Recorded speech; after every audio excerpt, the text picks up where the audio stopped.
Bismillahirrahmanirrahim. Assalamualaikum warahmatullahi wabarakatuh. Hari ini kita masuk pembahasan bab yang keempat, yaitu menjauhi pergaulan bebas dan perbuatan zina. Yang mana dalam materi ini kita akan mengupas pengertian pergaulan bebas dan zina, hukum dan hukuman bagi pezina, ayat Al-Quran dan hadis yang berkaitan dengan pergaulan bebas dan zina. Juga akan kita uraikan dampak negatif dan cara menjauhi dari pergaulan bebas dan zina.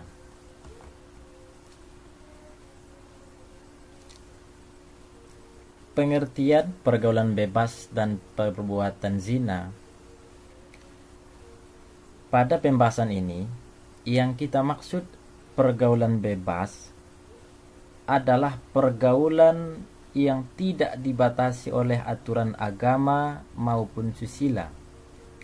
Salah satu dampak negatif dari pergaulan bebas adalah perilaku yang sangat dilarang oleh agama, yaitu zina. Hal inilah yang menjadi fokus bahasan kita pada bagian ini. Jadi, zina dan pergaulan bebas akan berdampak dengan perbuatan zina. Yang mana kata zina berasal dari kata zana yazni, yang artinya hubungan layaknya suami istri antara perempuan dengan laki-laki yang sudah mukallaf atau baligh tanpa ada ikatan pernikahan yang sah menurut syariat Islam. Ketika hubungan ini diadakan tanpa dengan akad nikah, hubungan akad nikah, maka ini dikategorikan dengan zina. Tetapi sebenarnya zina secara umum, ada zina-zina yang kecil seperti memandang perempuan dengan pandangan syahwat, maka itu juga termasuk dengan zina mata. Begitu dengan perbuatan atau kelakuan yang lain.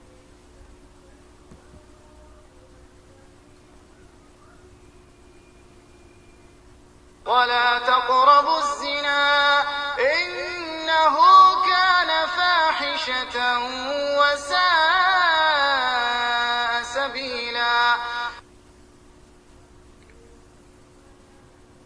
الزانية والزاني فاجلدوا كل واحد منهما 100 جلدة ولا تأخذكم بهما رأفة في دين الله إن كنتم تؤمنون بالله واليوم الآخر وليشهد عذابهما طائفة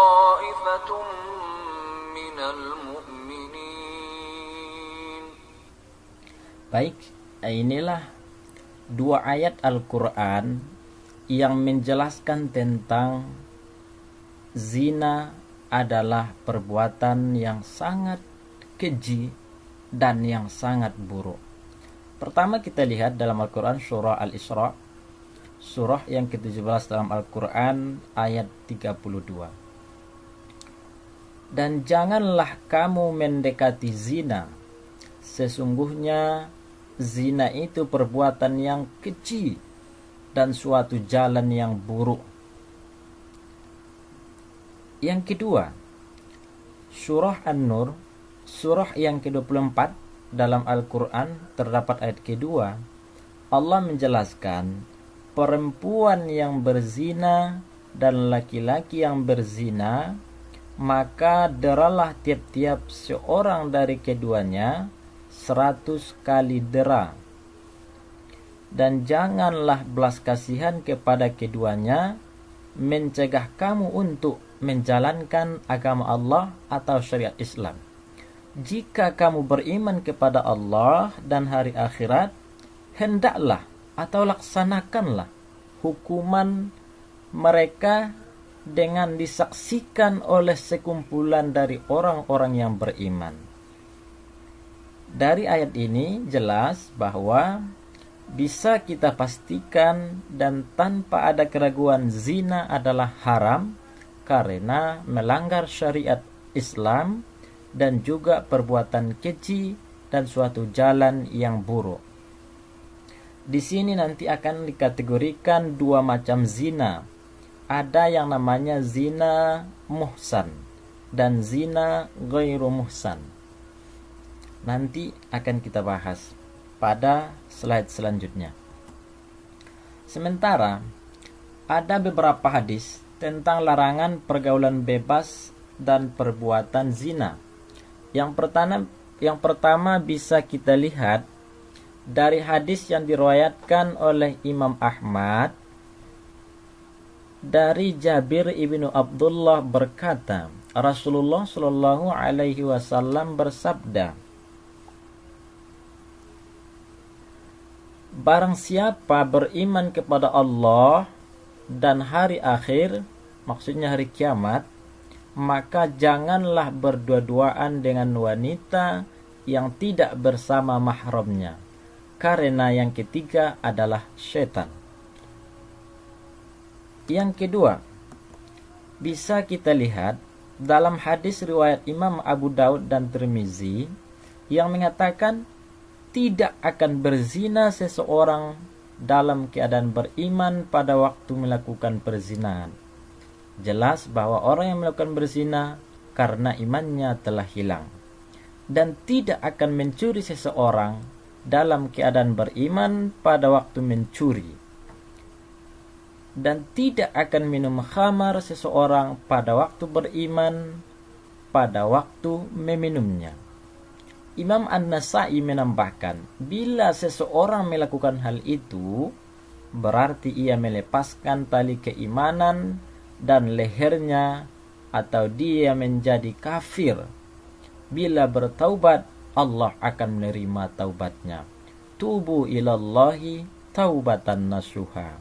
Ketika terjerumus dalam dua hal ini, maka cara kita bertaubat adalah dengan taubatan nasuha kepada Allah Subhanahu wa ta'ala dengan menyesali dan berjanji tidak akan mengulangi perbuatan tersebut. Kita lihat beberapa makna ayat atau dalil yang tadi. Yang pertama, Surah Al-Isra ayat 32 yang telah kita bacakan di atas tadi. Allah SWT telah melarang untuk mendekati perbuatan zina. Tidak hanya perbuatan zina saja yang dilarang, namun tindakan-tindakan mendekati zina perlu dijauhi. Perbuatan zina merupakan tindakan sangat keji dan sangat buruk. Wala taqrabuz zina, jangan kamu dekati zina. Artinya mendekati zina saja sudah dilarang, apalagi melakukannya. Yang kedua, Quran surah An-Nur ayat 2 tadi, Allah berfirman bahwa hukuman bagi pezina adalah didera atau dicambuk sebanyak 100 kali.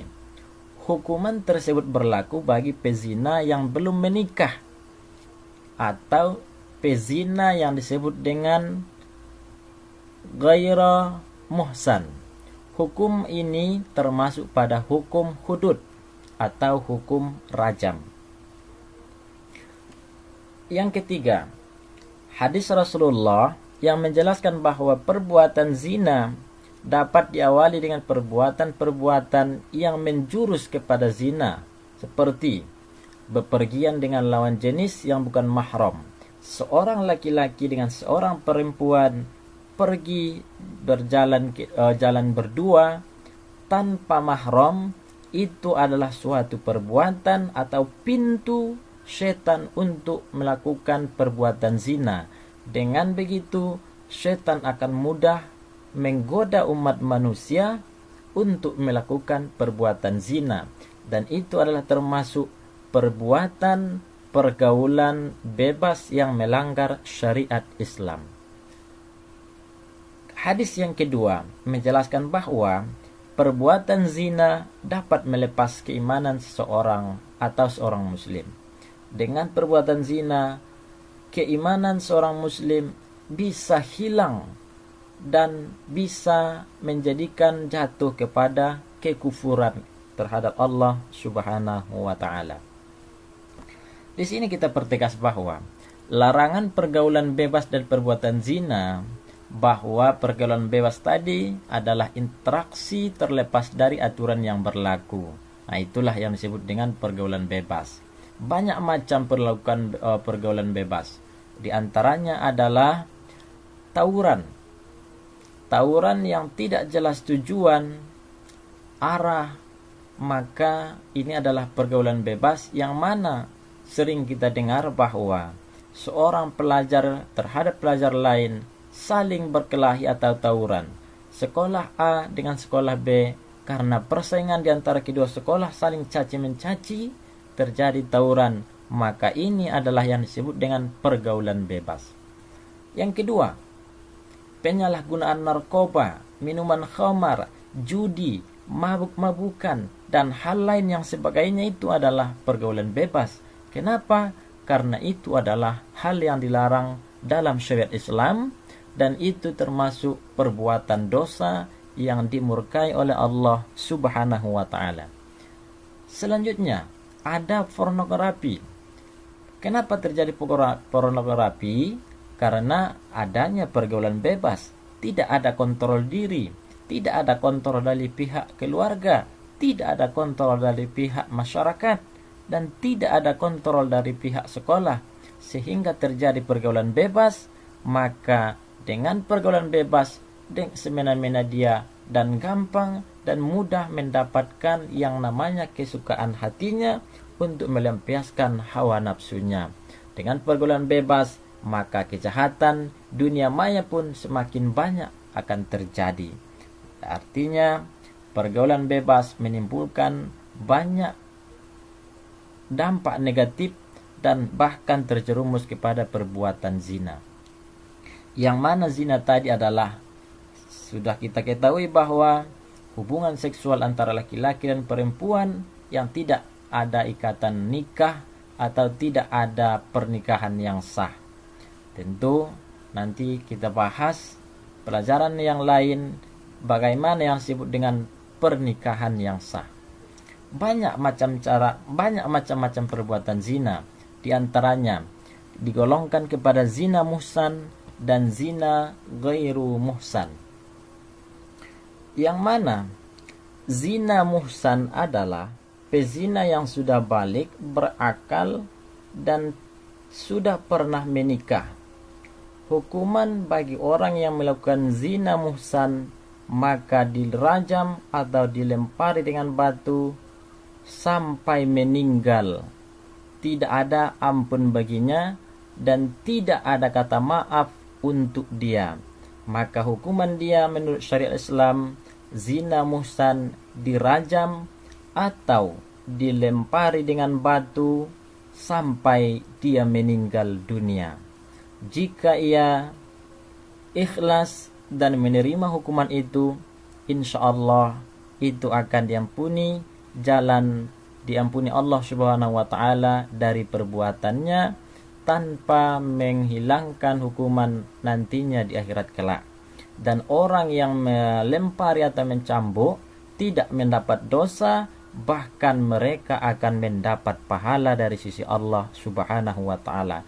Karena yang mereka lakukan adalah hukum syariat Islam atau perintah Allah Subhanahu wa taala. Yang kedua, yang kita kenal dengan zina ghairu muhsan, yaitu pezina yang masih lajang dan mereka belum pernah menikah. Maka laki-laki atau perempuan yang belum pernah menikah, mereka melakukan perbuatan zina, maka dihukum mereka dengan hukuman 100 kali cambuk dan diasingkan selama 1 tahun. Artinya berbeda dengan zina muhsan. Kalau muhsan didera 100 sampai mati, sedangkan zina ghairu muhsan mereka hanya dicambuk 100 kali dan diasingkan jauh dari orang keramaian selama 1 tahun. Akan tetapi yang miris bagi kita adalah Indonesia, bahwa jika seorang laki-laki dan perempuan yang berzina dinikahkan, bukannya dirajam atau diasingkan dari orang ramai. Selanjutnya, kita lihat beberapa dampak negatif pergaulan bebas dan perbuatan zina. Yang pertama, dengan perbuatan zina mendapat laknat dari Allah Subhanahu wa taala dan Rasulullah sallallahu alaihi wasallam. Karena sudah kita lihat beberapa kisah para sahabat-sahabat Nabi di zamannya, para zaman-zaman Nabi, kaum-kaum Nabi yang pernah berzina, bahkan seperti laki-laki yang berzina dengan laki-laki yang kita sebut dengan Lut, seperti umat Nabi Lut, mereka dilaknat Allah Subhanahu wa taala. Dan orang yang berbuat zina tidak hanya untuk mereka laknat Allah, tetapi semua manusia yang ada di sekitarnya akan mendapat laknat Allah Subhanahu wa taala. Karena jelas kita lihat seperti kaum Nabi Lut yang dilaknat Allah karena mereka laki-laki dengan laki-laki, atau yang disebut kita bahasanya dengan saat sekarang adalah gay. Maka laknat Allah tidak khusus untuk mereka saja, bahkan orang beriman di sekelilingnya pun akan dapat laknat Allah, karena perbuatan zina ini adalah perbuatan yang sangat dimurkai oleh Allah SWT. Yang kedua, rusaknya hubungan antara orang tua dan anak. Dengan lahirnya anak perzinahan, maka seorang anak tidak bisa mendapatkan nasab dari bapaknya. Dalam artian tanda kutip bahwa anak itu adalah bukan anak haram. Perbuatan bapak ibunya yang haram, anak itu tetap suci. Jangan dikira bahwa anak hasil perzinahan adalah anak haram. Bukan. Yang haram adalah perbuatan seorang laki-laki dan perempuan tadi, atau orang tua anak tersebut. Ketiga, dengan perbuatan zina bisa putus sekolah. Apalagi anak-anakku yang masih di bangku sekolah. Jika Anda terjerumus dalam perbuatan zina, maka siap-siaplah sekolah Anda akan terputus. Masa depan Anda akan buram, tidak jelas arah kemana. Tujuan hidup menjadi tidak jelas dengan perbuatan zina, bahkan menjatuhkan harga diri dan dikucilkan dari pergaulan dalam masyarakat. Karena perbuatan zina, orang tidak akan peduli sama kita. Orang tidak akan mau bergaul, bermasyarakat dengan kita. Karena perzinahan adalah perbuatan yang sangat keji. Anak dari perbuatan zina terputus nasab dan hak warisnya. Karena sekalipun benar si A bapaknya, tapi karena hubungan mereka dalam di luar ikatan nikah, maka seorang anak tadi tidak bisa mewarisi dari bapaknya, karena mereka adalah hubungan di luar nikah. Nasab, sehingga nasab mereka tidak jelas. Bahkan tindakan aborsi, atau dengan yang kita sebut saat sekarang ini, dengan bebasnya pergaulan, terjadi perbuatan zina. Tidak heran bagi kita banyak perempuan-perempuan yang menggugurkan kandungannya karena dia sudah terjerumus dalam dosa yang besar dan menanggung malu. Jadi bagaimana supaya bisa kita terhindar dari perbuatan zina? Yang pertama adalah sangat perlu selalu senantiasa taqarrub ilallah, dekatkan diri kita kepada Allah Subhanahu wa taala. Dengan dekatnya diri kita kepada Allah Subhanahu wa taala, insyaallah Allah akan menjaga kita dari yang namanya perbuatan zina. Kedua, sekalipun Anda di saat-saat mendekati zina, pikirkan sebelum bertindak, apa dampak yang akan ditimbulkan dengan perbuatan tersebut. Ketiga, supaya kita terhindar dari pergaulan bebas dan perbuatan zina, biasakan menutup aurat dimanapun, tidak harus di masyarakat, di dalam keluarga pun jaga aurat Anda. Karena dengan aurat seorang laki-laki akan tertarik, maka tidak jarang kita lihat seorang bapak berzina dengan anak kandungnya sendiri. Na'udzubillah min zalik. Kemudian berhati-hatilah dalam memilih teman, karena teman bisa menjerumuskan dalam perbuatan zina atau membawa kita dalam hal-hal yang mungkar, dalam hal-hal yang dimurkai Allah, perbuatan-perbuatan atau pergaulan bebas. Karena dengan teman dan lingkungan sangat bisa menjatuhkan kita kepada perbuatan zina. Berhati-hatilah dalam memilih teman. Jika tidak sanggup berteman dengan orang-orang pasar, maksudnya orang-orang yang liar, cari teman yang baik yang bisa membawa Anda lebih dekat diri kepada Allah Subhanahu wa taala. Kemudian dengarkan nasihat baik orang tua, karena orang tua pasti tidak mau anaknya terjerumus ke dalam perbuatan zina atau pergaulan bebas. Sering minta nasihat kepada kedua orang tua Anda, minta doa kepada kedua orang tua Anda supaya Anda terhindar dari perbuatan zina. Kemudian, supaya terhindar dari perbuatan zina ini, sering beraktivitas yang positif. Tingkatkan aktivitas Anda. Jangan terbiasa menyendiri dari orang banyak, karena ketika sendirian, maka setan akan datang menggoda, membawa kita untuk perbuatan zina, atau menggoda kita supaya bagaimana kita lari dari rel ajaran Islam. Dan yang terakhir, biasakan berpuasa sunnah, karena puasa sunnah ini adalah salah satu cara menjauhi kita dari yang namanya perbuatan zina, atau menjaga diri kita dari pergaulan bebas. Ya maksyaras syabab, man istata'a alaikumul ba's falyatazawwaj. Wahai para pemuda, jika kalian sudah sanggup menikah, maka menikahlah. Jika belum saatnya Anda untuk menikah, maka biasakan berpuasa sunnah. Semoga dengan puasa sunnah itu, sesuai dengan hadis Nabi tersebut, insya Allah bisa menjaga diri kita dari yang namanya perbuatan zina. Baik, sampai di sini penjelasan materi kita. Kita akan bertemu di materi selanjutnya.